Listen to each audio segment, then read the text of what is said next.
Starting my backyard food system, day 1. If you can't feed yourself, you are not free. Today, I'm starting something that changes that. This is Condos of Inkarhi. It's time. We don't just talk here, we build. Welcome to day 1 of building my food system. Most of us buy everything we eat. That means prices go up, we suffer. Supply chains break, we suffer. So I'm building a system where I grow what I eat.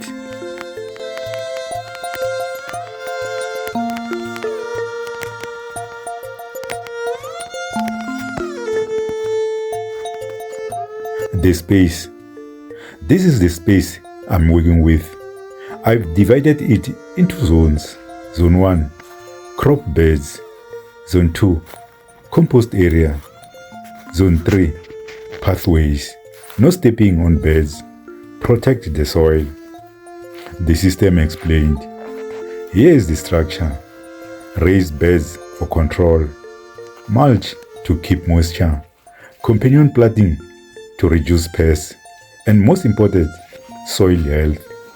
Healthy soil equal healthy food. The action. Today, I'm preparing beds. Planting spinach, peppers, onions, beetroot, carrots. Setting up compost. This is simple. Anyone can do it. Why it matters? This is not just gardening. This is food independence. When you grow your own food, you reduce costs. You create income potential. You gain control. This is just day 1. Follow the journey as I build this system step by step. Comment, I'm starting, if you are building with me. Subscribe. Next, we fix the money system in our communities. This is Inkarhi. It's time. And I'm Condos, signing off. From dependence to self-reliance. Thank you for watching and take care.